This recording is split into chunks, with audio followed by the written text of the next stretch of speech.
Hi guys. तो आज मैं पटना आई हुई हूँ अपने एस्टेट पेपर 2 के एग्ज़ाम के लिए। तो अभी मैं अपने होटल रूम में हूँ और तैयार हो चुकी हूँ एग्ज़ाम सेंटर जाने के लिए। और ये देखिए मेरे रूम से क्या गज़ब का व्यू दिख रहा है ना बड़ा मस्त।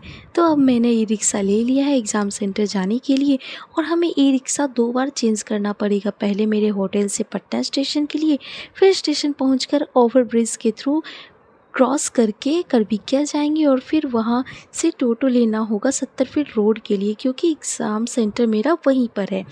आप लोग सोच रहे होंगे कि मैंने रैपिडो या कैब बुक क्यों नहीं किया, क्योंकि मुझे थोड़ा पटना के रोड्स को एक्सप्लोर करना था, जो कि कैब या रैपिडो बाइक्स पर अच्छे से नहीं हो पाता है।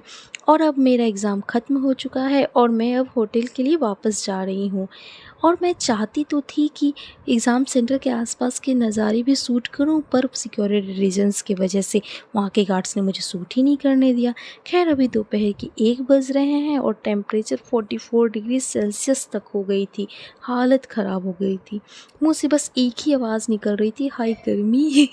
तो इसलिए होटल के पास, जो कि एसपी वर्मा रोड पर थी, वहाँ जब मैं पहुँची तो फिर वहाँ पर से मैंने एक माज़ा का बॉटल लिया। और ये देखिए एसपी वर्मा रोड पर जो एसपी वर्मा जी की स्टैचू लगी थी वो ये रहा। कितनी प्यारी स्टैचू है ना, देखो। और यहीं पर मेरा होटल भी है, जो कि ये है मेरा होटल।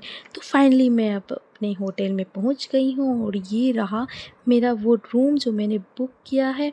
और मेरे हस्बैंड ने मुझे बताया था कि उन्होंने खाना पहले से ही ऑर्डर करके रखा है। तो देखते हैं क्या है खाने में। तो ये देखिए राइस है, दाल है, मिक्स वेज है, साथ में रोटी भी है और सैलेड भी है। और इस सब के साथ जो मैंने माज़ा लिया था वो तो है ही। तो चलिए मैं अब अपना खाना एंजॉय करती हूँ। और अब गाइस शाम हो चुकी है और रात में है ट्रेन हमारी। तो मैंने सोचा कि घूम लिया जाए थोड़ा बहुत, थोड़ी मूड भी फ्रेश हो जाएगी। तो फिर से हमने ले लिया टोटो। और कहाँ के लिए हम जा रहे हैं ये तो सरप्राइज़ है। तो जी हाँ गाइस, हम पहुंच चुके हैं सबके फेवरेट इस्कॉन टेम्पल में, जो कि स्टेशन के पास वाली बुद्ध स्मृति पार्क के जस्ट पीछे है। और ये देखिए कितने कृष्ण के दीवानों की भीड़ लगी हुई है। और हो भी क्यों ना, कृष्ण हमारे हैं ही मनमोहन, जो सबका मन मोह लेते हैं। और पता है गाइस, ये पटना का इस्कॉन टेम्पल बनने में पूरे 12 साल लगे थे और ये पूरे 100 करोड़ की लागत से बनी है। और हो भी क्यों ना, आप देख रहे हैं कि इसकी गजब की कारीगरी और इसकी बेहतरीन खूबसूरती, इसकी कारीगरी तो देखकर मेरा मन खुशी हो गया। और फिर हम मंदिर की ओर बढ़ गए और एंट्रेंस पर ये छोटी छोटी प्यारी सी मूर्तियाँ लगी थी, जिसे शूट करने के वक्त पे वहाँ के प्रबंधक ने हमें मना कर दिया कि कैमरा यूज़ मत करो। पर हम कहाँ मानने वाले थे, हम तो शूट करेंगे अपने गोपाल को, ताकि हम इनकी यादें संजोकर घर ले जा सकें।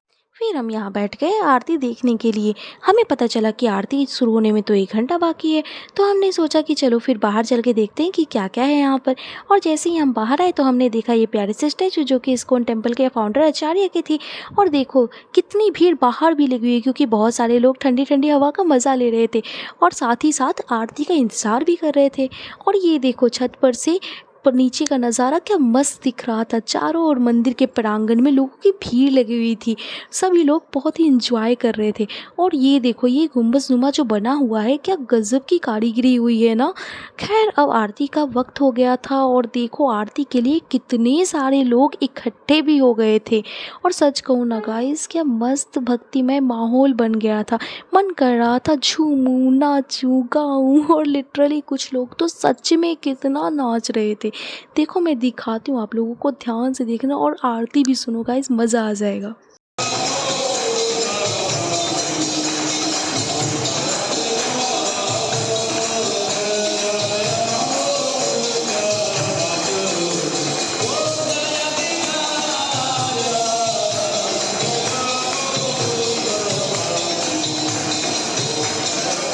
तो देखा गाइस, मज़ा आ रहा है ना।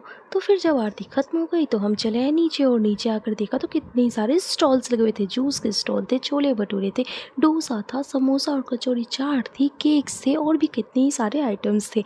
पर हमने इन सब के बीच में चूज़ किया समोसा चाट को, जो देखने में ही काफ़ी टेस्टी लग रहा था और सच में ये काफ़ी फ्लेवरफुल भी था। फिर हमने देखा कि इस्कॉन टेम्पल के ठीक नीचे एक रेस्टोरेंट भी खुला हुआ था, जिसका नाम था गोविंद्स रेस्टोरेंट। और जब हम रेस्टोरेंट के एंट्रेंस पे पहुँचे तो सिक्योरिटी गार्ड भैया ने हमें बोला राधे राधे, तो हमने भी बोला राधे राधे। और जब हम रेस्टोरेंट के अंदर पहुँचे तो हमने देखा कि ओ माय गॉड, क्या रेस्टोरेंट्स की डेकोरेशन की हुई थी, क्या इंटीरियर था, गजब का सजा हुआ था पूरा का पूरा रेस्टोरेंट। चारों ओर इस तरह से सजावट की हुई थी ना, तो लग रहा था कि हम किसी जंगल में आ चुके हैं। बहुत ही अच्छे से पेड़ की डेकोरेशन थी, उस पे कुछ जानवर भी बने हुए थे। और ये चारों तरफ देखो कितनी अच्छे से पर्दे वगैरह पे, तो ऐसे लग रहा था ना हम किसी महल में पहुंच चुके हैं। मतलब रॉयल वाली फीलिंग आ रही थी। ये देखा अपने साइड में मोर, और ये टेबल्स देखो गाइस क्या खूबसूरत है। और साइड में ये राधा कृष्ण या कृष्ण जी की जितनी भी लीलाएं थी उनकी पिक्चर्स लगे हुए थे। मतलब आप पूरी ये देख सकते हो कि कृष्ण जी ने अपने लाइफ में क्या क्या किया है। यहाँ पर पूरा उनका जीवंत, जैसे कि जीवंत हो उठा था उनकी ज़िंदगी। और चारों ओर लोग बैठे हुए थे। और यहाँ की एक खास बात पता है क्या थी, कि आप 500 पर पर्सन, मतलब एक इंसान का 500 पड़ रहा था। और आप फिर अनलिमिट बफेट को एंजॉय करो, जो आइटम्स को खाना है वो खाओ। और मतलब बफेट में क्या कुछ नहीं था, आप देखो, सलाद थी, चाउमीन था, पापड़ी चाट थी, मिनी समोसा था, पकोड़े थे, पालक की मतलब भजिया थी वो। और सब्ज़ी में मिक्स वेज था, पनीर की सब्ज़ी थी, ये कोई मखानी, दाल मखानी थी, और ढेर सारी पूड़ियाँ थी, पराठे थे, गोभी और चीज़ के पराठे थे, और पापड़ था, सलाद था।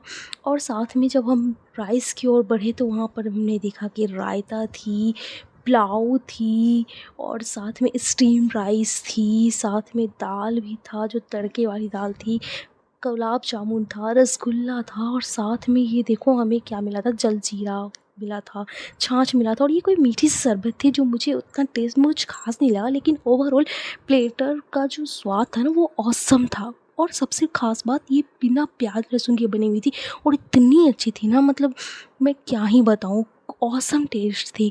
मतलब यहाँ देख रहे हो ना आप, और ये मेरे हस्बैंड की प्लेटर थी, तो आप देख रहे हो ना किस तरह से प्लेट भर भर के अपने ले लिया, क्योंकि अनलिमिटेड बफेट थी और इसे मतलब इतना स्वाद से भरपूर था, कौन नहीं इंजॉय करेगा।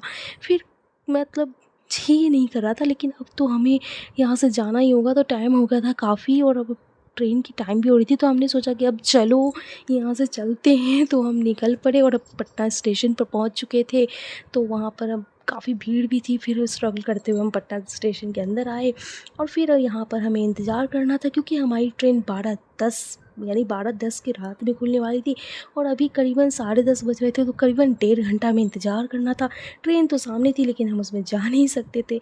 पर फाइनली जब ट्रेन खुली तो हम ट्रेन के अंदर आ गए। और मैं बहुत थक चुकी थी दिन भर से, और गर्मी के कारण मैं बहुत परेशान थी, मेरी बिंदी भी निकल गई थी गर्मी से। तो मैंने कहा मेरे हस्बैंड को कि जल्दी से बिस्तर लगा दो, मुझे सोना है। तो उन्होंने जल्दी से फटाफट हमारी सीट पे बेडशीट वगैरह लगाना शुरू कर दिया, जो एसी बोगीज़ में मिलती है। तो और मैं बहुत थक चुकी थी, तो मैंने चला कि अब मैं तो उससे तो रहा नहीं जाएगा, मैं चली सोने के लिए। तो ठीक है गाइस, अब मैं मिलती हूँ नेक्स्ट ब्लॉग में। ओके, टाटा बाय, तब तक के लिए जय श्री राम।